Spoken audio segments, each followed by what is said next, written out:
আছে না যুক্তরাষ্ট্র। এই যে সংবাদ নিউজটা আপনারা দেখেন, এটা যেহেতু উল্টে গেছে, এরপরেও মধ্যপ্রাচ্যে উত্তেজনার কারণে হরমুজ প্রণালী দিয়ে তেল পরিবহন ব্যাহত হয়। ইরাক থেকে তেল আমদানি কমিয়েছে যুক্তরাষ্ট্র। এর মধ্যে তেল আমদানি তারা কমিয়ে ফেলেছে। একদিকে ইরাক থেকে তেল না নিতে পেরে কিন্তু ট্রাম্পের মাথায় একটু উল্টাপাল্টা কিছু চিন্তা ভাবনা আসছে। সেই সাথে সাথে ট্রাম্প কিন্তু তাদের 24 ঘন্টার একটি আলটিমেটামও দিয়ে দিছে। এখন বিষয় হলো ইরান কি মানবে এই আলটিমেটাম? আমার তো মনে হয় না যে ইরান এই আলটিমেটামের কোনো তোয়াক্কাই করবে। কারণ যে ইরান একের পর এক হুমকি পাওয়া সত্ত্বেও ইসরায়েলের বিরুদ্ধে, মার্কিন অগ্রশাসনের বিরুদ্ধে যুদ্ধ চালিয়ে যাচ্ছে, সেই ইরান হরমুজ প্রণালীতে বাধা দেবে, এটা কিন্তু স্বাভাবিক। তবে একটা বিষয় কিন্তু খুবই গুরুত্বপূর্ণ, ইরান কিন্তু সব দেশের তেল বহনে বাধা দিচ্ছে। যেমন বাংলাদেশি জাহাজ কিন্তু ইরান আটকায়নি, এবং তার মিত্র দেশগুলো কোনো দেশই কিন্তু তেল বহনে ব্যাহত করছে না। শুধুমাত্র ইসরায়েলের সাথে সম্পর্কিত দেশ আমেরিকার আধিপত্য বিস্তার করছে যেসব দেশে, সেই সব দেশকে কিন্তু হরমুজ প্রণালী ব্যবহার করতে দিচ্ছে না। এখন যুক্তরাষ্ট্র জ্বালানি তথ্য সংস্থার EIR এর ভাষ্য অনুযায়ী গত সপ্তাহে যুক্তরাষ্ট্র ইরাকি তেল আমদানি কমে দৈনিক 1,13,000 ব্যারেল নেমে এসেছে।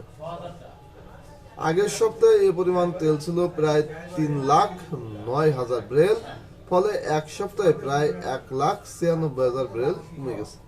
মানে দুই একটা যে যাচ্ছে না তা না, দু একটা ব্যারেল তেল কিন্তু তারা নিতে পারছে, দু একটা জাহাজ খুব কৌশলে তারা নেওয়ার চেষ্টা করছে। এমত অবস্থায় তেল নিতে সম্পূর্ণ ব্যাহত, সম্পূর্ণ এক কথায় সম্পূর্ণভাবে বাধাগ্রস্ত না হলেও তারা যে তেল কমিয়ে নিতে বাধ্য হয়েছে, এবং পরবর্তী যে জাহাজগুলো আছে সেই জাহাজগুলোকে মানে যে অধিক পরিমাণে জাহাজ চলাচল ছিল সেই জাহাজ চলাচলও কিন্তু সীমিত করে দিয়েছে। দর্শক, এই অবস্থাতেই কিন্তু খুবই গুরুতর চাপে আছে বর্তমান যুক্তরাষ্ট্র।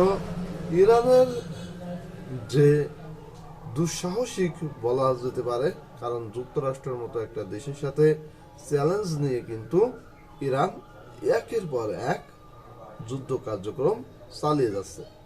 এখন একটা বিষয় বোঝার আছে, এই অবস্থায় যদি তেল নিতে না পারে তাহলে কি হবে। তবে এতটুকু নিশ্চিত, তারা 2-1 বছর যদি তেল না নেয় তাদের বড় কোনো ক্ষতি হবে বলে আশা করা যায় না। আপনারা জানেন, কিছুদিন আগে নিকোলাস মাদুরোকে আটকে নিয়ে যায় যুক্তরাষ্ট্র। সেখান থেকে তেলের চুক্তি এবং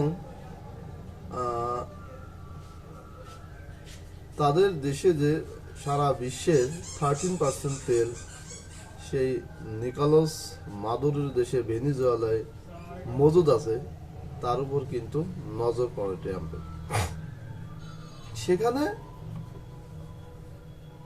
তাদের অগ্রশাসন, তাদের যে বাহ্যিক শক্তি, সামরিক শক্তি চালাতে পারলেও পারছে না কিন্তু ইরানে।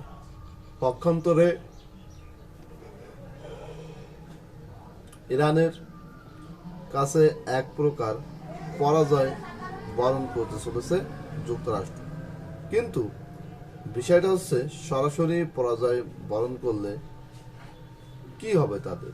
তাদের অস্তিত্ব সংকটে পড়বে, নাকি তারা অপমান সহ্য করে নিজেদের অস্তিত্ব বাঁচাতে মেনে নেবে? বিশ্বের ক্ষমতাধর একটি দেশ যুক্তরাষ্ট্র যদি এই মুহূর্তে সরাসরি আত্মসমর্পণ করে, তাহলে তাদের আর কর্তৃত্ববাদ থাকে না। তাই না পারছে পিছাতে, না পারছে সামনের দিকে এগোতে। এখন আমেরিকার গলার কাটা যে ট্রাম্প, তা হয়তো আমেরিকার জনগণও বুঝে গেছে। এমত অবস্থায় বারবার আমেরিকার সুপ্রিম কোর্ট ডোনাল্ড ট্রাম্পের ক্ষমতা সীমিত করার জন্য চেষ্টা চালিয়ে যাচ্ছে, কিন্তু ট্রাম্পও না ছাড়বান্দা। ট্রাম্প কোনো কিছুরই তোয়াক্কাই করছে না, তার কাছে আইন জন্য এখন কোনো কিছুই না। দর্শক, এই অবস্থায় চলতে থাকলে কি হবে আগামীর বিশ্ব, নাকি তৃতীয় বিশ্বযুদ্ধ? খুবই সন্দেহ। ভালো থাকুন, সুস্থ থাকুন, পরবর্তী ভিডিওর জন্য অপেক্ষা করুন। ধন্যবাদ।